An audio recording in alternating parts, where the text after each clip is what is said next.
ہم پانچواں کام یہ کر سکتے ہیں کہ ان پر دباؤ بڑھائیں کہ خاموشی کو ختم کریں, غفلت سے جاگیں. اسرائیل کی خاموش رہ کر سہولت کاری چھوڑیں, خاموش رہ کر اسرائیل کے شریک جرم ہونا چھوڑیں, خاموش رہ کر اسرائیل کو جرت اور موقع نہ دے کہ وہ گاجر مولیوں کی طرح بے گناہ انسانوں کو قتل کریں. سیویلین, نان کمبیٹنٹ, ڈیفینس لیس, معصوم خواتین, بچے, جوان, نہتے, ان کو قتل کرے, یہ اجازت نہ دے. 40,000 لوگ قتل ہوئے ہیں. ان کے قتل کو پریونٹ کیا جا سکتا تھا, اسرائیل کو روکا جا سکتا تھا اگر دنیا کے اقوام اٹھتے, بالخصوص OIC, اور اسرائیل کو ریڈ لائن کھینچتے, لکیر کھینچتے, تو یہ 40,000 لوگ جو ہمارے آنکھوں کے سامنے ان 231 دنوں میں قتل ہوئے ہیں, ان سے بچا جا سکتا تھا. یہ جو 1 لاکھ لوگ زخمی ہے اور ایسے حالت میں زخمی ہے کہ جنریٹرز میں فیول نہیں ہے, ہسپتال تباہ ہو چکے ہیں, ہیلتھ سسٹم کولیپس ہو چکا ہے, اور والدین کے سامنے بغیر انستیزیا اور نشے کے بچوں کے ٹانگیں کاٹی جا رہی ہے, بچوں کے پیٹ پاڑ کر آپریشن کیے جا رہے ہیں. کتنا تکلیف دہ عمل ہے, ناقابل بیان, ناقابل برداشت, ناقابل دید, جسے دیکھا نہیں جا سکتا. یہ بچا جا سکتا تھا اگر پر وقت امت مسلمہ کے حکمران, امت مسلمہ کے جرنیل اور افواج المسلمین ہوش میں آتے اور اٹھتے. لیکن یہ خاموش رہے. انہوں نے اسرائیل کو موقع دیا, اس لیے یہ کمپلیسٹ ہے, یہ شریک کار ہیں, انہوں نے فیسیلیٹیٹ کیا ہے, انہوں نے سہولت کاری کی ہے.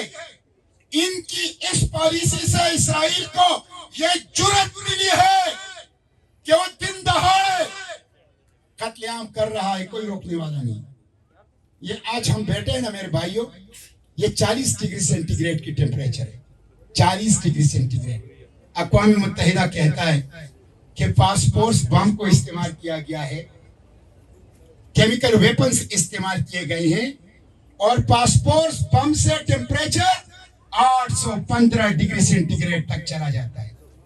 میرے بھائیوں, میرے بہنوں, میرے بیٹیوں, ہم 40 ڈگری سینٹی گریڈ میں تکلیف میں ہیں, تو ان بچوں کا کیا حال ہوگا کہ جب وہ 815 ڈگری سینٹی گریڈ میں ایک دوسرے کو دیکھیں گے اور ان کے چہرے کا گوشت پگھل کر پانی کی طرف بہنا شروع ہو جائے گا. ان ماؤں کی کیفیت کیا ہوگی, ان بچوں کی کیفیت کیا ہوگی, وہ کس تکلیف سے گزر رہے ہوں گے, کیا کوئی اس کا تصور کر سکتا ہے؟ یہ ہوا ہے, یہ ہو رہا ہے, یہ میں نہیں کہہ رہا, یہ اقوام متحدہ کہہ رہے ہیں.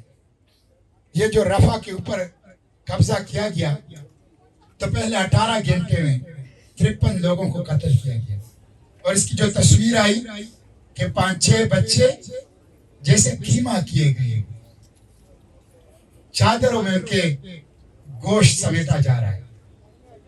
وہ بچی آپ نے دیکھی ہوگی جو گزشتہ 3 دن سے سوشل میڈیا پہ وائرل ہے, کہ وہ کہہ رہی تھی کہ میں دکان گئی, جب واپس آیا تو میرے خاندان کا کوئی نہیں بچا تھا, گھر کے اوپر بم گر گیا تھا, اور میرے والد, میری والدہ, میرے بھائی, میرے بہنیں, ان کے صرف مجھے ٹکڑے مل سکے, ٹکڑے. ہم کیسے لوگ ہیں؟ ہم یہ سب دیکھ رہے ہیں ٹی وی اسکرینوں پر, ہم یہ سب دیکھ رہے ہیں موبائلوں پر, پھر بھی ہم کھاتے ہیں, پھر بھی ہم اپنے بچوں کے ساتھ زندگی گزارتے ہیں, پھر بھی ہم کاروبار اور معمول کی زندگی گزارتے ہیں. یہ کیسا دل ہے, یہ کیسی شرف انسانیت ہے, یہ کیسی حمیت ہے, یہ کیسی امت محمدیہ کا جسد واحد ہے.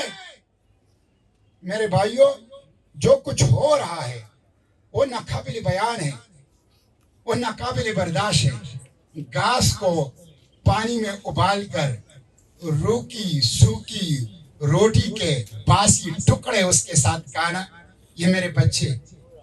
سڑک کے اوپر گیلا پانی اپنی زبان سے چاٹنا، یہ کون کر رہا ہے؟ اہلیان غزہ کے بچے۔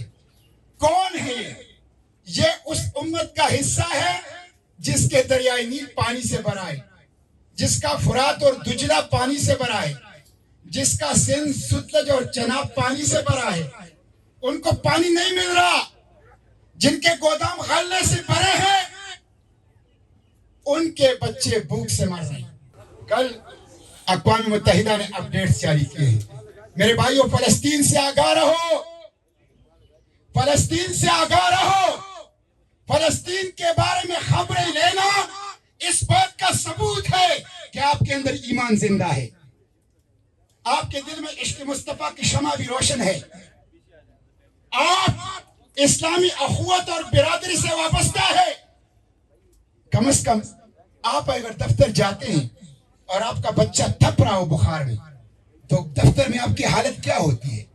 دکان میں حالت آپ کی کیا ہوتی ہے؟ آپ کا جسم وہاں ہوتا ہے، لیکن آپ کا روح اور دماغ اپنے گھر میں اپنی بیمار بچے کے ساتھ ہوتا ہے۔ کیا یہ ہمارے بچے نہیں ہیں؟ کیا یہ رسول اللہ کی امت نہیں ہے؟ تو وہ علامہ اقبال نے اسرار و رموز میں اللہ کے پیغمبر صلی اللہ علیہ وسلم کا واقعہ لکھا ہے کہ اللہ کے پیغمبر صلی اللہ علیہ وسلم ایک جنگ کی قیادت کر رہے تھے قبیلہ طے کے ساتھ۔ تو اس جنگ میں مسلمانوں کو فتح ہوئی، قبیلہ طے کو شکست ہوئی۔ تو قبیلہ طے کی سردار کی بیٹی وہ جنگی قیدی بن گئی۔ یہ بات سن لے ذرا، یہ بات سن لے۔ تو قبیلہ طے کی سردار کی بیٹی جنگی قیدی بن گئی۔ تو جب جنگی قیدی بن گئی تو قیدیوں کی طرح ان کے ہاتھ میں رسی ڈال دی گئی، قیدیوں کی طرح ان کو باندھ کے دوسرے قیدیوں کے ساتھ پیش کیا گیا۔ تو جب وہ اللہ کے پیغمبر کے حضور پیش ہو گئی صلی اللہ علیہ وسلم، تو رسی سے بندھی ہوئی تھی اور جنگ کے افراتفری میں اس کا دوپٹہ اور چادر گر گیا تھا سر سے، اس کے سر پہ چادر نہیں تھی۔ اقبال کہتے ہیں اپنی فارسی کلام میں کہ رحمت للعالمین نے، رحمت للعالمین نے، جو پرندوں، جو درختوں، جو کائنات حشرات الارض سب کے لیے رحمت تھا، عالمین کے لیے رحمت تھا۔ جب رحمت للعالمین نے قبیلہ طے کی سردار کی اس بچی کو اس حالت میں دیکھا کہ اس کے پاؤں میں رسی تھی اور جنگ کے افراتفری میں اس کا چادر گر گیا تھا سر سے اور وہ بیچاری ڈری سہمی تھی، تو اللہ کے پیغمبر نے اپنی چادر اٹھا کر ان کے سر پر رکھ لی۔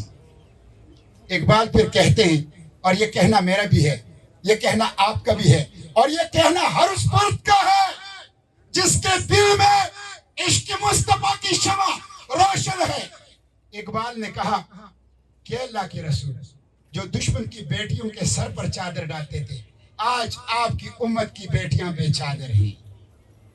آج پوری دنیا کے سامنے آپ کی امت کی بیٹیوں کے سر پر چادر نہیں ہے، اور جو دشمن کے بیٹیوں کے سر پر چادر ڈالتے تھے، آج کوئی نہیں ہے کہ اس امت کی بیٹیوں کے سر پر جو غزہ میں ہیں ان کے سر پر کوئی چادر ڈال سکے۔ میرے بھائیوں، ہم سے پوچھا جائے گا کس طرح اللہ کے حضور حشر کے روز پیش ہوں گے؟ اللہ کے پیغمبر صلی اللہ علیہ وسلم کے سامنے کیسے جائیں گے؟ کیسے شافعہ محشر کو شفاعت کا پروانے کی درخواست کریں گے؟ کیسے ساقی کوثر کہ جب کوثر کا جام پیو گے تو یہ سند ہے ابدی کامیابی کا، تو کوثر کے جام کی درخواست ساقی کوثر صلی اللہ علیہ وسلم سے کیسے کریں گے؟ میرے دل کے اوپر کوئی رنج نہیں ہے اہلیان غزہ کی۔ اہلیان غزہ کے لیے میں پیسہ خرچ نہیں کرتا، میں قدم نہیں اٹھاتا، میں پسینہ نہیں بہاتا، میں ڈنڈا نہیں کھاتا، میں پولیس کے جبر کا مقابلہ نہیں کرتا، میں FIR درج ہونے سے ڈرتا ہوں, میں جیل جانے سے ڈرتا ہوں, میں اپنی کیریئر اور روزگار کے خسران اور نقصان سے ڈرتا ہوں. میرے وجود کے اوپر کوئی نشانی نہیں ہے جو میں ثبوت کے طور پر اپنے پیغمبر کو دکھا سکوں کہ یہ نشانی ہے, یہ میرا ثبوت ہے. تو میں کیسے کیسے کیسے کیسے اس ساقی کوثر شافع محشر سے درخواست کروں گا جنہوں نے 27 عزوات اور 56 سرایا, 27 عزوات اور 56 سرایا کی نگرانی کی, 83 جنگوں کی نگرانی کی, جو پیٹ کے اوپر 2 پتھر رکھتے تھے, جنہوں نے دندان مبارک شہید کیے, اپنے قریبی ساتھی قربان کیے, اور اپنے چچا حضرت حمزہ جن سے محبت تھی جو شہید کیے گئے تو اس کے کان کاٹی گئی, کان کاٹے گئے, ان کی ناک کاٹی گئی, ان کے پیٹ پاڑ کر ان کا جگر نکالا گیا, اس کا ہار بنایا گیا, اور ایسے حالت میں وہ ٹکڑے اللہ کے پیغمبر صلی اللہ علیہ وسلم نے اپنی دست مبارک سے جمع کیے اور قبر کی گود کے حوالے کیے. ہم اس پیغمبر کا امتی ہیں اور ہم اس پیغمبر سے کوثر کے جام اور شفاعت کی درخواست کریں گے, تو کیسے کریں گے؟